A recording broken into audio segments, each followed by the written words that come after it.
the more deliberate you are about the verse you're contributing, whatever it is. It doesn't have to be a huge verse.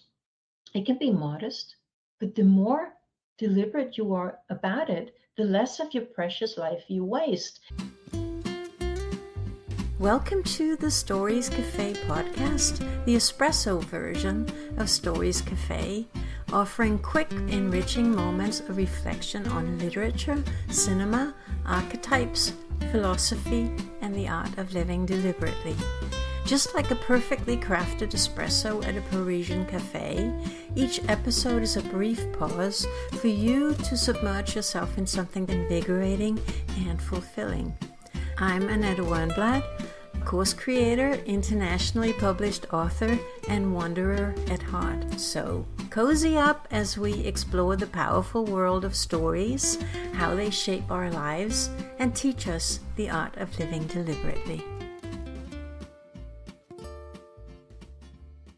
What we're talking about today is Peter Weir's Dead Poets Society from 1989.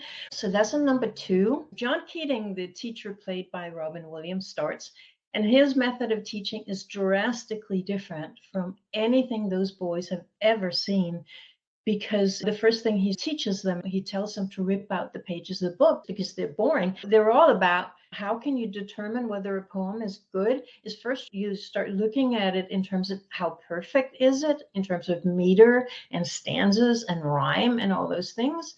And then you look at it in terms of the content, how interesting are they? And then you can sort of make a graph and decide if the poem is good or not. And I can guarantee you, if you took Walt Whitman or Emily Dickinson or some of the people we've talked about in the cafe, they would not score very high, because in terms of the perfection of the expected form, they don't conform to that.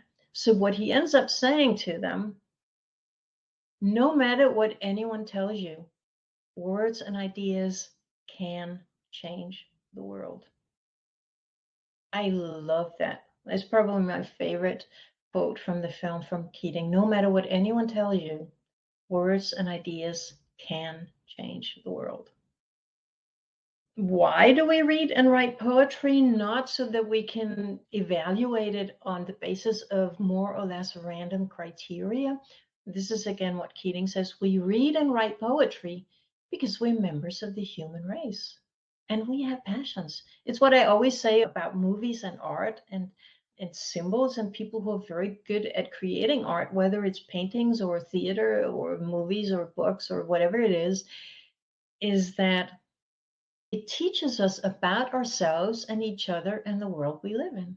So we read and write poetry because we're members of the human race.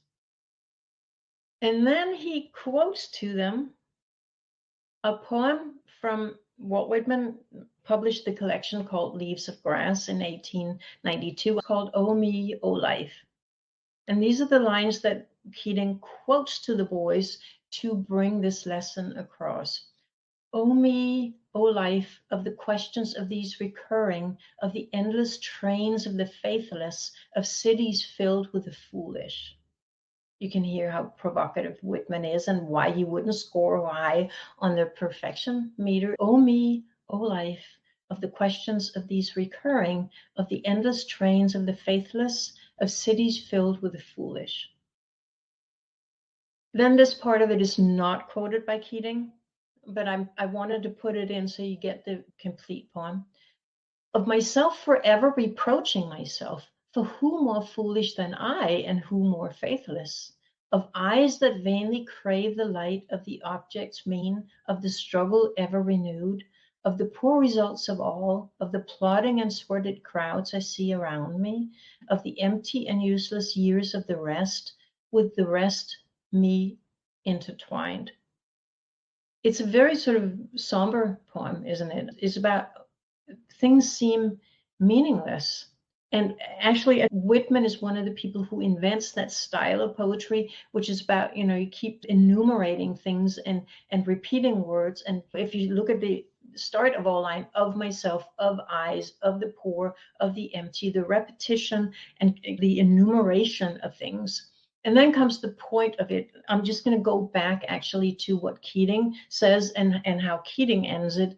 O me, O life, of the questions of these recurring, of the endless trains of the faithless, of cities filled with foolish. The question, O me, so sad, recurring, what good amid these, O me, O life?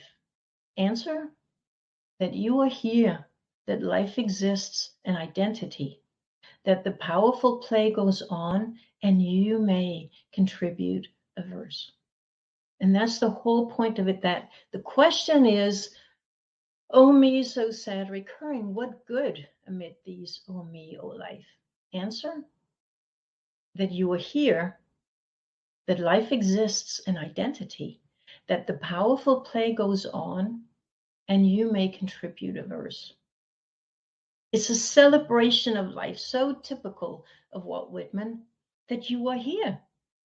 What's the point? What good is all of this? That you're here, that life exists. And I love the second one, an identity. Because, a lot is said about multitude, and Whitman talks about multitude a lot. But identity is so interesting, is that the individuality, the miracle of the individuality of who you are, the identity of who you are, that the powerful play goes on. The powerful play is life. Not just your life, but life for the multitude, the concept of life, that you are here, that life exists, and identity, that the powerful play goes on, and you may contribute a verse. It may be a small verse, it may be a huge verse, it may be a long verse or a short verse, whatever, but you may contribute a verse. And to return to the Thoreau idea that I keep coming back to, is the more deliberate you are about the verse you're contributing, whatever it is. It doesn't have to be a huge verse. It can be modest, but the more deliberate you are about it, the less of your precious life you waste, and the bigger the impact you can make. But isn't that interesting? We should all print that out and have it on our wall, that you are here, that life exists, an identity, that the powerful play goes on, and you may contribute a verse. So here is the summing up, the take home, the takeaway of lesson number 2 is the question he asks the boys: what will be your verse? What will be your verse? And you may not have the answer, and the answer may not even be the most important thing. The most important thing is the question. Life goes on, and you are here, and you are you, and you may contribute a verse. What will be your verse? Thank you so much for joining me. I hope you enjoyed your espresso break and learned something new. If you're eager to dive deeper into the world of stories and ideas, be sure to hit the follow button in Spotify or the plus button in Apple Podcasts so that you get each new episode straight to your podcast app. You can also visit us at Stories Cafe. Just go to stories-cafe.com. There you can explore free content for a taste of what we offer, or if you're ready for more, a paid membership unlocks in-depth discussions, full access to our archives, and a vibrant community of fellow story enthusiasts. I am so thrilled to have you here, and I look forward to welcoming you back to the Stories Cafe soon.